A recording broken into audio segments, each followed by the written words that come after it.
El pasaje que estamos leyendo es muy instructivo, tiene lecciones, le digo, de todo tipo, empezando con la forma como se le denomina a nuestro adversario.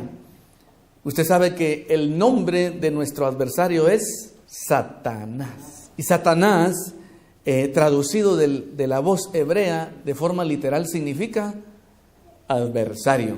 Y por eso es que aquí en su Biblia usted va a encontrar que Satanás se escribe con S mayúscula. ¿Sabe por qué razón? Porque es un sustantivo, es un nombre. Pero la palabra diablo se escribe con D minúscula porque es un adjetivo. Es decir, es una característica de Satanás ser diablo. A algunos personajes en el texto sagrado se les llama diablos.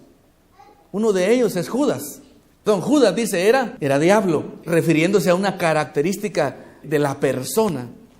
Judas era como el diablo. La palabra diablo es el griego diabolos, que es acusador. Eso es lo que significa.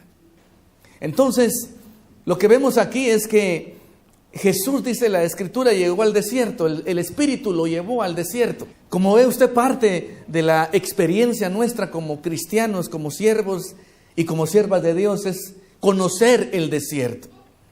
Y en el desierto aparece el adversario con muchas tentaciones. Solamente la primera de todas es poner en duda nuestra filiación con Dios como hijos.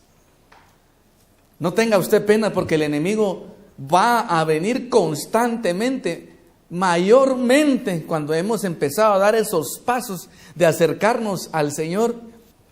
En los primeros años te va a meter la duda de que si tú eres hijo de Dios. ¿Será que tú eres hijo de Dios? Tú no lo eres, te va a decir el enemigo. Pero tú le tienes que contestar con la palabra, y le podrías mencionar a cada parte del Salmo que dice: mi hijo eres tú, yo te he engendrado hoy. Apréndalo usted de memoria. Y siempre el adversario va a atacar, y veamos cómo el Señor se defiende y contraataca utilizando la misma escritura. Si eres hijo de Dios, di que esta piedra se convierta en pan. El Señor viene y le dice: no solo de pan vivirá el hombre, sino de toda palabra que sale de la boca de Dios. Como ve usted, Él usa las armas de nuestra milicia, que son poderosas, dice, para la destrucción de fortalezas. Luego, el pasaje está impregnado, mire usted, de extrema sobrenaturalidad. O sea, hay cosas que no son, hermano, del ámbito natural, ¿verdad? En el verso 5 dice: le llevó a un alto monte y le mostró en un momento, dice, todos los reinos de la tierra. ¿Y cómo habrá sido esa experiencia, hermano? ¿Cómo habrá sido ese momento? ¿Qué fue lo que pasó ahí? Dice que le llevó a un monte muy alto y ahí le mostró en un instante todos los reinos de la tierra. Eso no fue un sueño. Literalmente Jesús fue trasladado a algún lugar donde él pudo ver. O sea, hay sobrenaturalidad en el adversario. Y hay hasta cierto punto cierto poder que Dios le permite a él. Y aquí nosotros lo vemos. ¿Cómo habrá sido ese monte? ¿Qué montaña habrá sido? Y dice que le mostró todos los reinos del mundo y que lo hizo en un instante. Qué experiencia tan sobrenatural. El enemigo le dice a él: a ti te daré, dice, toda esta potestad y la gloria de ellos, porque a mí me ha sido entregada y a quien quiero la doy. Usted tiene que saber que el enemigo es mentiroso. Un principio que nosotros debemos de tener es que con el adversario no hay que tener ningún tipo de plática ni charla con el enemigo. Aquí el Señor no está platicando con él. El Señor simplemente le está repeliendo. El Señor le está resistiendo. El Señor lo que está haciendo es batallando con él y utilizando la palabra del Señor. Pero es muy importante que no oigamos sus sugestiones, porque él dice: de suyo habla mentira y es padre de toda mentira. Además dice, es homicida desde el principio. Esas son sus características. La mentira más grande que está diciendo es que a mí me ha sido entregada toda la gloria y la potestad de estos reinos. A él no le ha sido entregado nada. Segundo, a quien quiero la doy. El único soberano es nuestro Dios. Es el único que hace lo que quiere y no tiene que consultarle a nadie. Amén. Nuestro Dios es así. Satanás no. Él es un instrumento que el Señor usa para situaciones viles. Viene Él y le dice, si postrado tú me adorares, todo esto va a ser tuyo. Nuevamente el Señor con la palabra le dice, vete de mí, Satanás. Importante detalle, al enemigo hay que echarlo fuera. La Biblia dice que hay una forma como el enemigo se puede alejar de nosotros. Santiago da esta fórmula y dice, resistid al diablo y el diablo dice, huirá de vosotros. Hay una forma de neutralizarlo a él. Usted resista. Ahí en Santiago, en el capítulo 1, verso 12, también dice, bienaventurado el varón, dice, que soporta la tentación. Porque luego que haya resistido, dice, recibirá la corona de vida que Dios ha prometido a los que le aman. Hay una parte que nosotros tenemos que hacer de resistir y de oponernos. Y cuando nosotros, hermano, hacemos esa fuerza, dice la palabra que el enemigo se aleja. El enemigo es echado fuera. Luego el Señor viene y le dice, vete de mí. Eso es lo que hay que hacer con él, hay que echarlo fuera. Como le dije, no hay que compartir con él, no hay que platicar con él. Él nunca dejaba que los demonios hablaran. A veces estaban como chaqueteándolo, ¿verdad?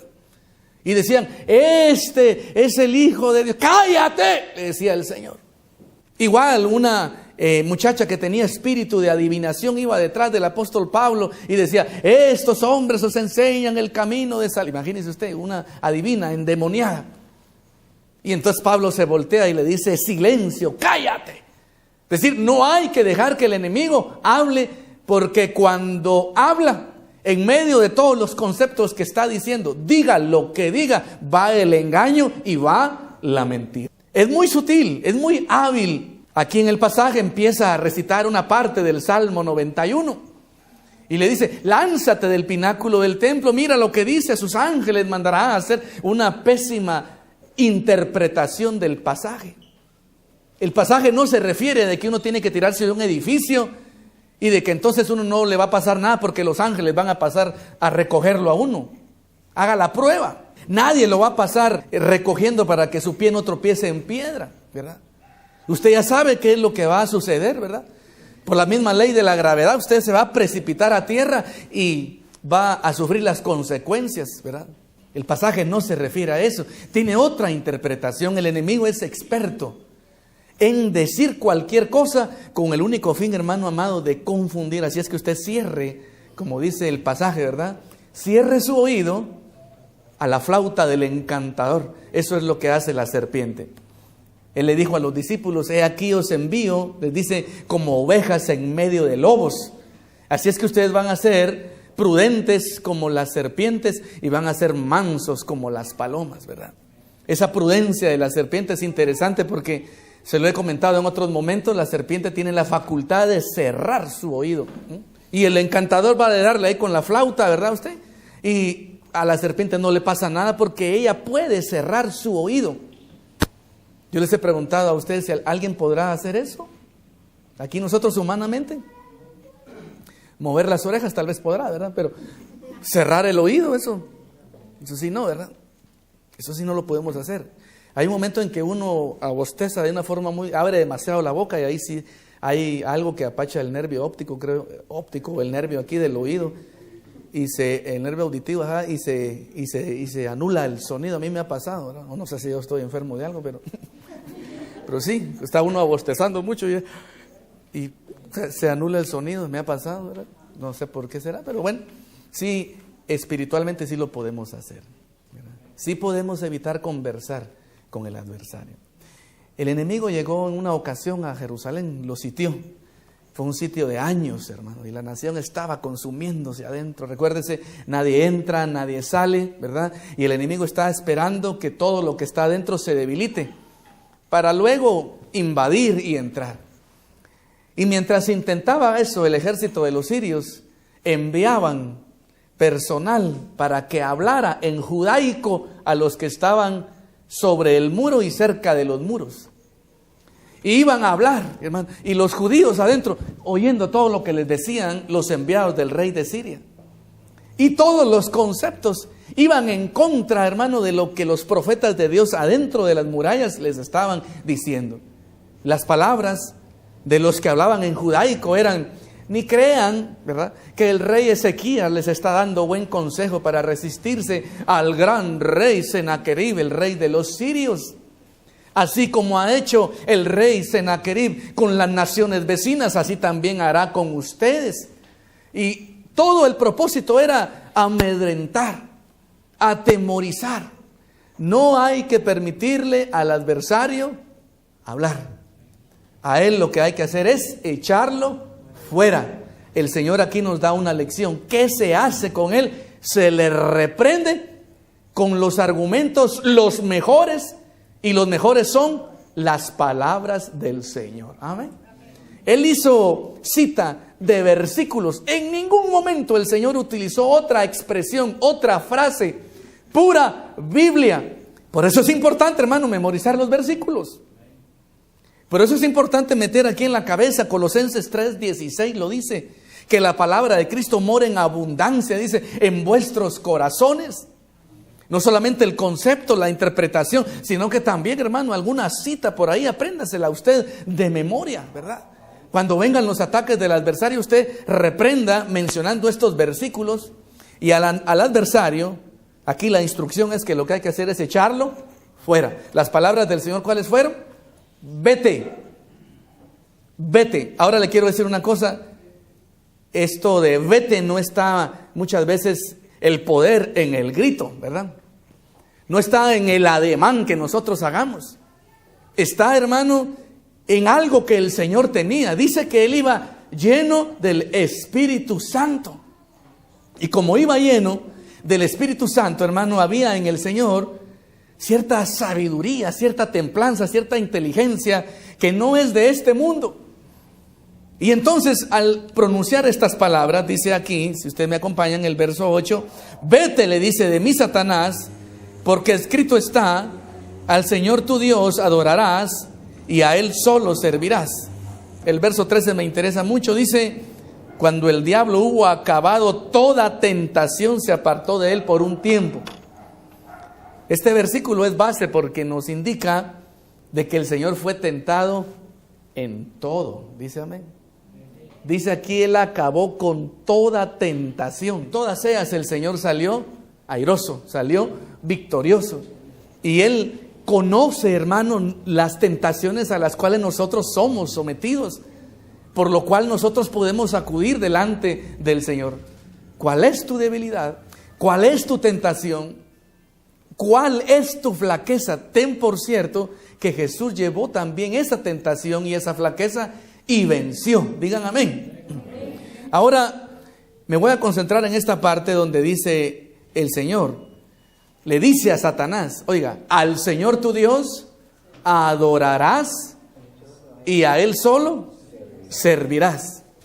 Estas palabras son bien importantes. Cuando nosotros las estudiamos en el griego, son dos palabras. Una es latreu y otra es proskuneu. Una es adorar y otra es servir. Para que usted lo sepa, estas expresiones aparecen en la Biblia muchas veces. En muchos pasajes. Usted las va a encontrar siempre juntas. Adorar y servir. Siempre van juntas. Y aquí el Señor lo cita, lo repito, al Señor tu Dios, dice, adorarás y a Él solo servirás. Es interesante porque el día de hoy le dije que íbamos a hablar acerca de la adoración. La adoración, déjenme decirle, es el preámbulo, es la experiencia introductoria. Es como que dice la antesala del verdadero servicio en el Espíritu. Y le quiero decir por qué es importante que nosotros sirvamos a Dios. A veces la gente hace cosas, ¿verdad? Pero lo hace para lucirse delante de los demás. Eso no se toma en cuenta. Qué privilegio que el Señor nos catalogue a nosotros como sus siervos. Le quiero comentar algunas cosas importantes de lo que significa ser siervo de Dios. Y para eso le pido, por favor, que busque en Juan 12:26. Dice así, si alguno me sirve, sígame. Y donde yo estuviere, dice, allí también estará mi servidor. Si alguno me sirviere, dice, mi Padre le honrará. Bueno, este pasaje remarca una situación que es el servicio. Si alguno me sirve, que me siga. Y dice, y ese que me sirve, donde yo estuviere, allí también estará mi servidor. ¿Y qué significa seguirle a él? Andar en sus pasos. Ser o intentar ser como él fue. Eso es seguirle. Observe el modelo, imíteme, es lo que él está diciendo. Y entonces él agrega y dice, y donde yo estuviere, allí también estará mi servidor. Hay una versión que es la Biblia de las Américas, no sé si alguien tiene por aquí esa versión. En la Biblia de las Américas el pasaje se traduce así, y donde yo estoy, dice, oiga, donde yo estoy, ahí también estará mi servidor. El pasaje pone esta situación, pone el presente y el futuro y los conjunta. Y eso para nosotros es problema porque no lo entendemos. Él dice, donde yo estoy, ahí estará el que me sirve. ¿Dónde está Jesús cuando Él estaba hablando? Él estaba, en ese momento que Él estaba diciendo eso, en el Espíritu. En una plataforma que ya lo hemos mencionado en otros momentos, que se llama el hoy del Señor. El hoy del Señor. Ahí se encontraba Él. ¿Qué es esa plataforma? Pues lleno del Espíritu. Y lleno del Espíritu, hermano, Él era investido de una sabiduría fuera de este mundo. De un discernimiento que no era natural. Él también, hermano, en momentos especiales podía dar respuestas únicas para salir de atolladeros, de situaciones muy difíciles. Y esto es un aspecto práctico porque a nosotros nos interesa estar en esa plataforma que es la vida en el Espíritu.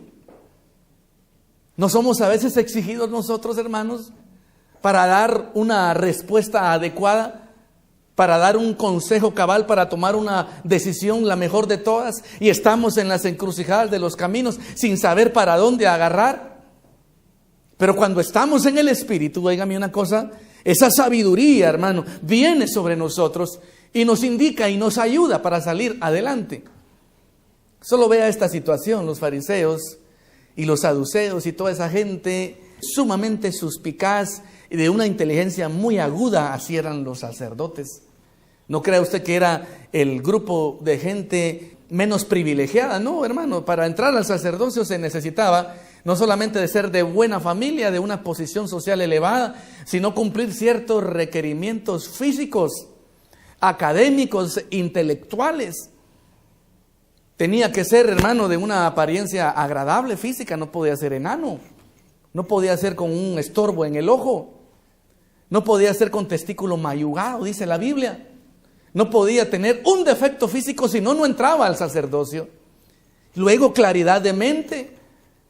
En el judaísmo, los mejores cerebros son utilizados y llamados, hermano, para las escuelas rabínicas, para que usted lo sepa, y esa es una tradición milenaria. Estos hombres que pretendieron ponerle una trampa al Señor Jesús eran hombres muy inteligentes, eran los sabios del mundo y le dijeron, se juntaron, lo vamos a hacer caer, y le dijeron, ¿es lícito dar tributo o no es lícito dar tributo? Y dijeron, aquí lo agarramos, diga lo que diga. Aquí no hay forma de escaparse. Y mire, hermano, el Señor estaba en el Espíritu. ¿No le parece a usted que usted necesita estar en el Espíritu? Para responder como es debido, para actuar de la forma acertada y correcta en ciertas situaciones que le vienen a usted. El Señor nadie lo sorprendió, hermano. Mire usted con qué facilidad. Le dijo, bueno, temen una moneda. Y dijeron todos, a ver qué dice. Aquí cayó. De esta no se levanta. Enseñadme la moneda. ¿De quién es esta imagen? Y todos, pues es del César. Bueno, pues dada al César lo que es del César. Qué cosa, hermano. Y a Dios lo que es de Dios. Y dice, le cayó la boca y nunca más osaron a preguntarle nada. ¡Qué sabiduría, hermano! Eso viene de lo alto y esa la necesitamos nosotros. Digan amén. Dice la Biblia, ahí estaba Él. Así era Él. Allí estaba Él. ¿Y sabe qué dice Él? Allí conmigo estará mi servidor. Donde yo estoy, en ese ámbito, en esa altura, en ese tipo de comprensión, en ese manejo de la circunstancia, estará el que me sirve. El que me sirve, que es el que me sigue. Por eso es importante, hermano, que nosotros le sirvamos a Él. Amén. Pero eso de servir no es algo que está en realización, no es algo de a 3x5, no es tan barata, hermano, esta situación. Recuerdo cuando Salomón, hermano, fue de una forma también exigida, una forma similar. ¿Usted recuerda aquella vez que dos mujeres estaban peleando por un niño? ¿Verdad? Ahí lo va a leer usted en Segunda de Reyes. Y dice la Biblia de que una, por supuesto, era la mamá y otra no era la mamá, pero las dos reclamaban la maternidad, ¿verdad? Y no es mi hijo, no, que es mi hijo, ¿verdad? Y que uno de los niñitos se había muerto porque la mamá se había acostado sobre él en la noche, ¿verdad? De forma accidental. Y al nacer, al otro día, estaban diciendo, este es mi hijo, no es mi hijo. Y fueron con el rey. Estas dos mujeres dicen de que están peleando porque dicen que el que murió es hijo de ella y ella dice lo contrario, ¿de quién será? Y no se sabía. Mire usted, y luego esa sobrenaturalidad, esa inteligencia que usted necesita, que el estudiante necesita para asimilar los conceptos del maestro, que usted necesita en el trabajo, que necesita en la casa para criar a sus hijos, hermano, para tomar la mejor decisión. En los negocios también, hermano. Mire, en toda circunstancia, le quiero decir todas estas cosas accesibles a quienes, a los siervos de Dios. Dicen amén. A los que siguen a Cristo. Y entonces viene Salomón mostrando esa sabiduría que solo viene de arriba. Les dice, bueno, hagamos una cosa, es fácil el asunto. Tráiganme al niño. Y te llevaron al niño y las dos mujeres ahí. Tráiganme una espada. Lo vamos a partir en dos. Y para que no peleen, le vamos a dar la mitad a una y la mitad a la otra. Así que asunto arreglado. Y una de las dos dice, sí, que se haga así. Creo que es lo justo. Y la otra se les removieron las entrañas. La que era la mamá. Y dijo, no, que no se le haga nada, que se le dé a la otra. Y Salomón dijo, esta es la mamá, que le den a ella a su hijo. Mire usted, sabiduría de lo alto, ¿verdad? Imagínense, ¿necesitamos nosotros eso, hermano? ¿Qué dice? Yo quisiera ponerle un ejemplo en qué circunstancia usted lo necesita, pero creo que mejor cada uno es el mejor. ¿Sabe en qué necesita uno, hermano? Amén. Bien, le invito por favor a que busque un pasaje que está en Isaías, en el capítulo 54, en el verso 17 dice esta declaración importante. Dice, ninguna arma forjada contra ti prosperará. Condenarás, dice, toda lengua que se levante contra ti en juicio. Analicemos esto, hermano. ¿Cuántos quieren esta promesa en sus vidas? Eso significa un amparo, una protección espiritual, hermano. Eso significa que van a haber enemigos, incluso personas que el enemigo va a querer utilizar para hacerle a usted daño. Y el Señor promete que esos afanes y que esos esfuerzos van a ser simplemente inútiles. Van a ser estériles, no van a dar fruto. Alguien va a proyectar estafarle a usted y por alguna razón no lo va a poder hacer.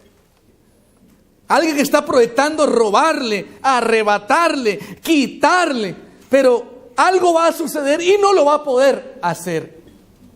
Alguien está listo, ¿sabe una cosa? Para difamarle, para levantarle una bola en el trabajo, manchar su reputación. Pero viene el Señor, interviene y de alguna forma Él evita que eso suceda. Eso es lo que este pasaje significa. Ninguna arma forjada prosperará contra ti y condenarás, dice, toda lengua que se levante contra ti en juicio. El pasaje continúa. Esta es la herencia ¿de quién? De los que sirven al Señor. Yo quiero eso para mí, hermano. Esto está bueno. ¿Sabe una cosa? Esto a mí me sirve. Esto yo lo necesito. Yo no sé si usted. Yo necesito eso, hermano. Donde yo me muevo, hermano, en mi actividad laboral, de negocios y todo. Yo necesito ese amparo, esa protección. Vaya así, ¿no? Yo necesito que eso funcione en mí. Entonces la Biblia dice, bueno, esto es para los siervos de Jehová. Si eres tú un siervo de Jehová Y eso no lo decides tú porque tú lo dices, sino que ese es el Señor el que te lo está poniendo como una condición si tú le sigues a Él. Si tú le sigues a Él, vas a estar donde Él está. Vas a tener acceso a esta llenura del Espíritu. Y luego, esta herencia pues va a ser tuya, porque eso es lo que ha prometido Él para sus siervos. El pasaje en estudio es: al Señor tu Dios adorarás y a Él solo servirás. Antes del servicio, en la adoración. Le quiero decir algo. Para graduarse de servidor, uno tiene que graduarse antes de adorador. Porque ahí dice: adorarás y servirás. Y estos beneficios son la consecuencia, hermano, de todo este proceso. Así es que bueno, entremos por el principio y vayamos a estudiar qué es la adoración. Adoración es proscuneo. Usted ya lo sabe muy bien qué significa esa palabra. Postrarse delante del Señor. Eso significa. Aquí habían hermanos postrados el día de hoy. Eso es proscuneo, postrarse delante del Señor. Pero el concepto se perfecciona no solamente cuando lo hacemos de forma física, sino que cuando lo hacemos en cada una de nuestras actividades. Digan amén. Uno se postra delante del Señor, no solamente doblándose ahí delante de Él en el altar, pero también uno se postra delante del Señor cuando uno en su caminar diario, hermano, cuando uno en la casa, cuando uno en el lugar del trabajo, honra al Señor con sus palabras, con sus hechos, con sus acciones, con sus actitudes. Eso es adoración. Y la adoración definitivamente es un acto espiritual. El mundo no puede adorar. Porque el Señor dijo: me van a adorar, dice, en espíritu y en verdad. Y para adorar en espíritu se necesita haber nacido de nuevo. ¿Cuántos han nacido de nuevo aquí? Amén. Amén. Le quiero contar, usted tiene adentro de sí un alma preciosa. Y más profundamente su área espiritual que ha sido restaurada. Ahí en ese espíritu, el suyo, que ha sido renacido, habita, hermano, el Espíritu de Dios. Y por eso usted es templo de Dios en el Espíritu. Amén. En virtud de esa vida espiritual que está aquí adentro, yo puedo adorar al Señor. El hombre natural no posee esa facultad. Él no lo puede hacer. Él podrá intentarlo, él podrá hacer cosas parecidas, pero no. El único que puede adorar al Señor es el pueblo del Señor, porque tiene un espíritu vivificado, no solamente un alma viviente. Y esa es facultad del pueblo del Señor. Ahora bien, cuando nosotros vamos a adorar, entonces nos postramos delante de Él. Y a veces confundimos, ¿verdad?, que la adoración es el cántico. Y le quiero decir que el cántico es parte de la adoración. No es la adoración. Adoración es tener una actitud de homenaje hacia el Señor, escuchando su palabra de forma atenta. Adoración es cuando extendemos nuestra mano al necesitado. Cuando vemos al hermano que está en alguna necesidad y le echamos la mano y le ayudamos. Eso es adoración también, hermano. Adoración es cuando en nuestra casa nosotros, de forma privada, consultamos la Escritura, la leemos y la estudiamos. Adoración también es cuando viene la tentación y nos recordamos de lo que el Señor nos ha enseñado y por amor a Él resistimos al adversario. Eso también es adoración. En fin, es postrarse delante del Señor en cada una de nuestras actividades.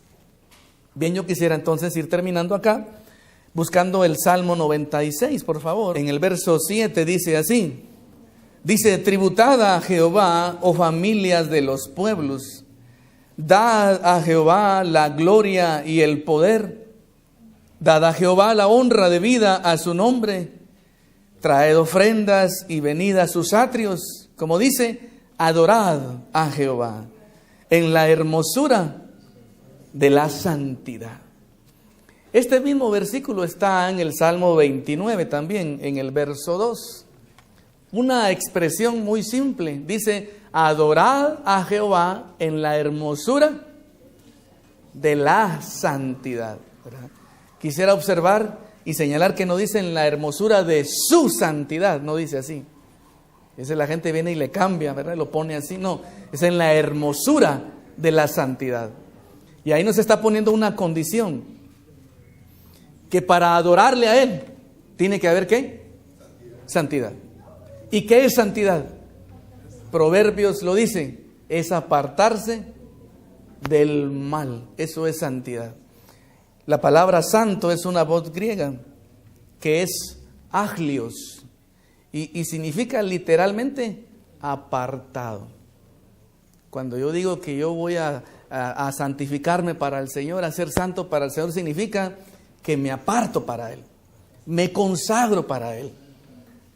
De otras cosas las voy eliminando porque yo soy de Él, yo le pertenezco a Él. Tengo eso bien claro. Eso es la santidad, apartarse para el Señor. Y en esa actitud de apartarse para Él es que se produce la adoración.